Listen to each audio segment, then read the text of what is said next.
একটি পরিবার যদি নিজের গায়ের চামড়া দিয়ে যদি জুতা বানিয়ে দেয় একটি প্রবাসী ভাইকে, তারপরে ঋণ শোধ করতে পারবে না। আর প্রবাসী ভাইদের বাংলাদেশে এসে হয়রানি হয়, দেখেন শেষ পর্যন্ত মৃত্যুপথে যাত্রী। আর এই ভিডিওটা এত পরিমাণ শেয়ার করবেন যাতে করে অন্য একটি মানুষ দেখে শিখতে পারে আসলে প্রবাসী লাইফটা অনেক কষ্টকর। মুসলমানের প্রতি যদি দরদ ভালোবাসা থাকে আর যদি বিন্দু পরিমাণ ইমান থাকে তাহলে ভিডিওটা সর্বোচ্চ শেয়ার করে দিবেন। দেখেন গাজায় খানা নাই, ক্ষুধার্ত ভুগতেছে মহিলারা, আর সেই মহিলারা দেখেন পেটের মধ্যে পাথর বেঁধে রাখছে। এটা মুসলমানের সহ্য হয় না। আর এই ভিডিওটা সর্বোচ্চ শেয়ার করে সকলের কাছে পৌঁছে দিবেন। হে মুসলমান ভাইরা, আপনারা কোথায়? অবশ্যই শেয়ার করে সকলের কাছে পৌঁছে দিবেন। আল্লাহ তাআলা তাদেরকে যেন এই ক্ষুধার্তটা যেন মিটিয়ে দেয়, আর অবশ্যই গাজাবাসীরই যেন জয় হয়। জাহান্নাম কি, এই দৃশ্যটা দেখলে পরে আপনি বুঝতে পারবেন আসলে জাহান্নামের আগুন এত ভয়াবহ। জাহান্নামে যদি না যান তাহলে নামাজ পড়েন, আল্লাহর নাম নেন, হালাল হারাম বেঁচে চলেন, তাতে আল্লাহ তাআলা খুশি হয়ে আল্লাহ তাআলা জাহান্নামের আগুন থেকে আপনাকে বাঁচিয়ে দেবে। আর অবশ্যই ভিডিওটা বেশি বেশি শেয়ার করবে যাতে করে শেয়ার করার মাধ্যমে অন্য একটি মুসলমান দেখতে পারে আর হালাল হারাম বেঁচে চলতে পারে। অবশ্যই ভালো থাকবেন, সুস্থ থাকবেন, ভুল হলে ক্ষমা করবেন। আমরা নামে মুসলিম কামে না, গাজায় হসপিটালে ভর্তি, বাধা দিতেছে, ডাক্তারদের ঢুকতে দিতেছে না ইসরায়েল বাহিনীরা। অবশ্যই শেয়ার করে সকলের কাছে পৌঁছে দিবেন। আর মুসলমান যদি 57 কান্ট্রির মুসলমান যদি একজোট হয়ে প্রতিবাদ করে, ইসরায়েল নামের দেশটি ধ্বংস হয়ে যাবে। জীবনে এই রিস্কটা না নিলেও চলতো। দেখেন লিবিয়া থেকে ইটালি যাবার পথে দেখেন টিমি মাছ লৌকাটি কিলো ফেললো, আর সেখানে অনেক লোকজন আছে, সেই লোক সহ খেয়ে ফেললো। আর অবশ্যই ভিডিওটা বেশি বেশি শেয়ার করে দিবেন। একটা পরিবারের কথা চিন্তা করে যে লিবিয়া থেকে ইটালি যাবো, ডলার কামাবো, মাসে মাসে লক্ষ লক্ষ টাকা ইনকাম করবো, পরিবারকে সুখে রাখার জন্য জীবনের ঝুঁকি নেয়। আর এটাই হচ্ছে ভাই প্রবাসী। আর অবশ্যই শেয়ার করে সকলের কাছে পৌঁছে দিবেন। খামেনি আবার নতুন বার্তা দিলেন যে গাজাকে যেমনি ইসরায়েল তছনছ করে দিয়েছে, আমি খামেনি গাজা বানাবো ইসরায়েলকে।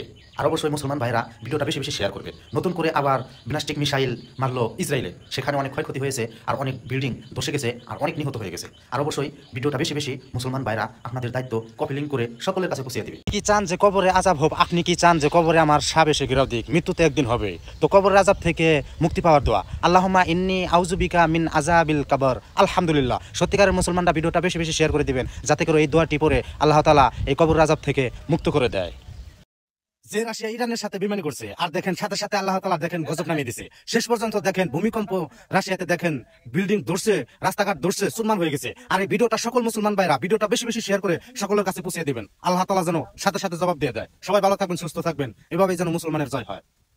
দেখেন ভাই, ফিলিস্তিনের উপর জুলুম অত্যাচার, ইরানকে হামলা করার চেষ্টা, মুসলমানের প্রতি জুলুম অত্যাচার, দেখেন সেই দেশে এখন দেখেন আগুন লেগে আমেরিকার মতো পুরো খাখা হয়ে গেছে। আর অবশ্যই শেয়ার করে সকলের কাছে পৌঁছে দিবেন। আসলে আল্লাহ ছাড় দেয়, কখনো ছেড়ে দেয় না।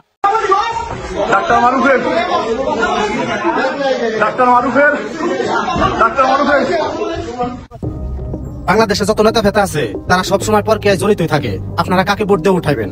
এদেরকে কি করা উচিত? তাকে জুতা মারা উচিত। আর ডক্টর মারুফকে অবশ্যই কমেন্টে জানিয়ে যাবেন সে কোন দলের লোক, এদেরকে শায়েস্তা করবেন।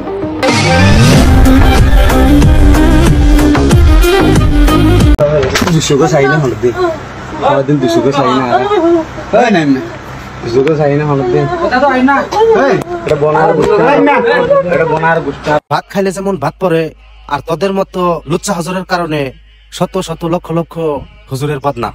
শেষ পর্যন্ত অষ্টম শ্রেণী ছাত্রীর সাথে পরকীয়ায় ধরা পড়লো। এটা বিষয়টা কেমন দেখা যায়? এসব লুচ্চা হুজুরের যেন কঠিন বিচার হয়। আমেরিকা, তোমার এখন খবর আছে। দেখেন শেষ পর্যন্ত ব্যালিস্টিক মিসাইল সবচেয়ে বিশ্বের মধ্যে শক্তিশালী মিসাইল, যে ইরান থেকে মারলে পরে আমেরিকার নিউইয়র্ক শহরে বেরিয়ে পড়বো। আর ইরান থেকে আমেরিকার দূরত্ব হচ্ছে 11,000 কিলোমিটার। আর এমন মিসাইল বানিয়ে ফেলছে সে চলে যাবে 20,000 কিলোমিটার। আর অবশ্যই শেয়ার করে সকলের কাছে পৌঁছে দিবে। অবশ্যই ইনশাআল্লাহ মুসলমানেরই জয় হবে। জয় হোক ইরান, জয় হোক ফিলিস্তিন।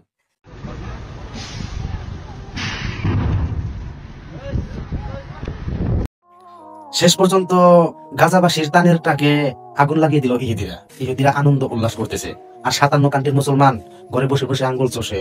মুসলমান তো এরকমই যে উপর দিয়ে গাছ কাটে, তল দিয়ে পানি ডালে, ইহুদিদের অস্ত্র দিয়ে সাহায্য করে। এটাই হচ্ছে মুসলমানের ভালোবাসা। ধিক্কার জানাই তাদেরকে।